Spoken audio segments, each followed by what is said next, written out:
এটা আপনাদের লড়াই শুধু নয়, এই লড়াই আমাদেরও লড়াই, যারা অমুসলিম রয়েছি আমাদেরও লড়াই। কারণ এই দেশটা শুধুমাত্র ভারতীয় জনতা পার্টির নয়, এই দেশটা ভারতবর্ষের হিন্দুর দেশ, মুসলিমের দেশ, শিখের দেশ, খ্রিস্টানের দেশ। কারণ মাথায় রাখবেন, এই দেশ স্বাধীন করার জন্য যেমন সূর্য সেন রক্ত দিয়েছিলেন, এই দেশ স্বাধীন করার জন্য যেমন একজন শিখ ভাই আমাদের শহীদে আজম ভগৎ সিং রক্ত দিয়েছিলেন, তেমনি ভগৎ সিং এর প্রাণের বন্ধু আশফাক উল্লাহ খান রক্ত দিয়েছিলেন। তিনি একজন মুসলিম ছিলেন।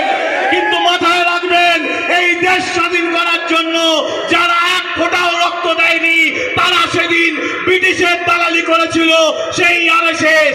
আর আজকে সেই ব্রিটিশদের দালাল হয়ে গেছে আম্বানি আদানির দালাল। তারা আজকে আরএসএস থেকে বিজেপি হয়েছে। সেই ব্রিটিশদের দালাল, সেই আম্বানি আদানির দালালকে আমাদের রুখতে হবে। বন্ধু, শান্তি বজায় রাখুন। মনে রাখবেন, ভারতবর্ষে মহাত্মা গান্ধী নামে একজন ভদ্রলোক ছিলেন, যিনি বলেছিলেন যে প্রথমে আপনাদের ধর্মীয় অধিকারকে হরণ করার চেষ্টা করছে, কিন্তু আসলে এটা প্রাথমিক পর্যায়ে। আপনাদের ধর্মীয় অধিকারকে হরণ করে নেওয়ার পরে ওদের লক্ষ্য থাকবে সিএ বা এনআরসি করে আপনাদের নাগরিক অধিকারকে হরণ করে নেওয়ার, আর আপনাদেরকে দেশ থেকে বেনাগরিক করে দেশ থেকে তাড়িয়ে দেওয়ার।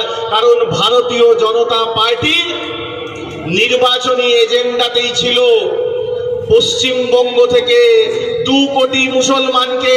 হ্যাঁ বন্ধু, মনে করে দেখুন, 2021 সালের নির্বাচনের আগে ভারতীয় জনতা পার্টির রাজ্য সভাপতি ঘোষণা করেছিলেন, তদানীন্তন রাজ্য সভাপতি ছিলেন দিলীপ ঘোষ। তিনি ঘোষণা করেছিলেন বাংলা থেকে 2 কোটি মুসলমানকে পিছনে লাঠি মেরে তাড়াবেন। আপনারা বলুন, প্রাণ থাকতে কি তা আপনারা হতে দেবেন?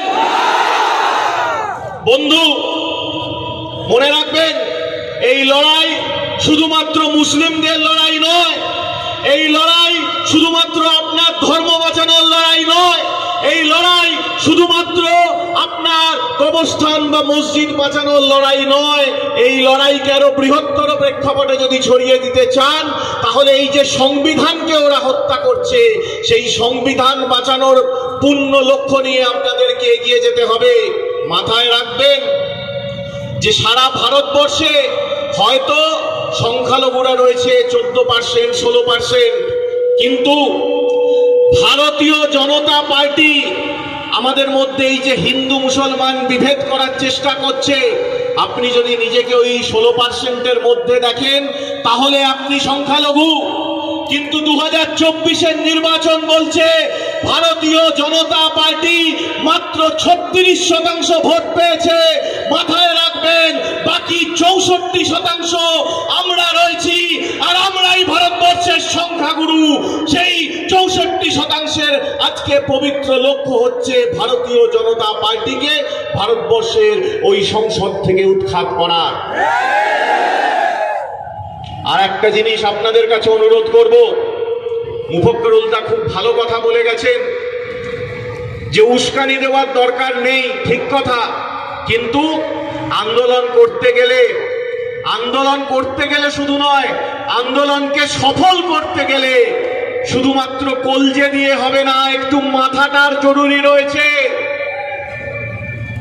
আবেগকেও কখনো কখনো কন্ট্রোল করতে শিখতে হয়, তা না হলে ভুল পথে চালিত হয়ে যেতে হয়। মাথায় রাখবেন, সারা ভারতবর্ষে একটার পর একটা রাজ্য ভারতীয় জনতা পার্টি বিভেদ সৃষ্টি করে দখল করছে। শেষ দুর্গ বেঁচে রয়েছে আমার আপনার এই স্বাধীন পশ্চিমবঙ্গ। এই দুর্গের যদি পতন হয়, সারা দেশে আর কোথাও পা রাখার জায়গা পাবেন না। তাই মাথায় রাখবেন, এই বাংলাকে যেভাবে হোক আমাদের বুক দিয়ে রক্ষা করতে হবে, কারণ এই বাংলাই পথ দেখাবে। সেদিন দেশের স্বাধীনতা আন্দোলনে এই বাংলাই পথ দেখিয়েছিল। তাই মহামতি গোখলে বলেছিলেন, what Bengal things today, India things tomorrow. তাই আজকে আপনারা এই বাংলার বুকে, এই মিনাখার বুকে এত বড় হাজার হাজার জনের এই জনসমুদ্র আপনারা এই জনসভা করেছেন। আগামী দিনে ব্রিগেড প্যারেড গ্রাউন্ডে কম করে হলো 10 লক্ষ লোকের জমায়েত করতে হবে। তারপর সেই আন্দোলনকে নিয়ে যেতে হবে দিল্লির বুকে।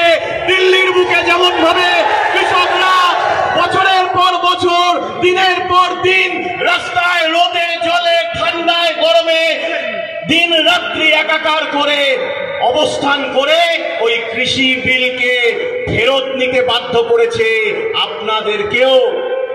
আপনাদেরকেও দাঁতে দাঁত চেপে অহিংসাই হচ্ছে সব থেকে বড় পন্থা। এবং সেই জন্য মহাত্মা গান্ধীকে সারা পৃথিবীর মানুষ পুজো করে। শুধু পুজো করে না কারা? ওই ভারতীয় জনতা পার্টি। কারণ এই ভারতীয় জনতা পার্টি মহাত্মা গান্ধীকে খুন করেছিল। বিজেপি হটাও, মোদি হটাও, ইসরায়েলের দালাল মোদি হটাও। আর একটা জিনিস আপনাদের বলে রাখছি, যে কথাটা বলেছিলাম আপনারা মুসলিম যারা রয়েছেন তারা মনে করবেন না যে আপনারা একা রয়েছেন। দেশের গণতন্ত্র প্রিয় সমস্ত মানুষ, বিজেপি বিরোধী সমস্ত মানুষ, ওই 64% সমস্ত মানুষ আপনাদের সঙ্গে রয়েছে। কারণ লড়াই শুধু মুসলিমদের নয়। আর এটা ইতিহাসও দেখেছে। আমরা এখানে কিছুক্ষণ আগেও দেখেছি, আমরা প্রত্যেকেই প্যালেস্টাইনের বুকে ইসরায়েল যে গণহত্যা করছে তার চরমতম ধিক্কার, তীব্র প্রতিবাদ জানাই। মানবতার অপমান করছে তারা।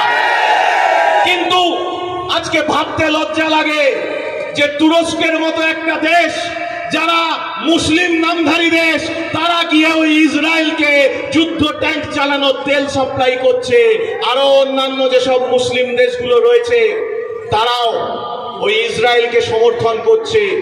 তাই বলছি বন্ধু, যে অনেকেই রয়েছে যারা আপনাদেরকে বিভ্রান্ত করার চেষ্টা করবে হয়তো আপনাদের লেবাস পরে, তাদের থেকেও সাবধান। আপনাদের এখানে অনেক শিক্ষিত বড় বড় স্কলার ছিলেন, তারা আপনাদেরকে সঠিক পথ দেখাবে। সেই সঠিক পথে আপনাদেরকে শান্তিতে, অহিংসার পথে চলতে হবে। কারণ এই রাজ্যটাকেও বাঁচাতে হবে, দেশের সংবিধানটাকেও বাঁচাতে হবে। অ্যাম্বুলেন্সকে সাইড করে দিন, অ্যাম্বুলেন্সকে সাইড করে দেবে, অ্যাম্বুলেন্সকে যাওয়ার রাস্তা করে দিন, কারণ কোনো অসুস্থ রোগী তার মধ্যে রয়েছে। মনে রাখবেন, আমাদের এই আন্দোলন মানুষের জন্য। এই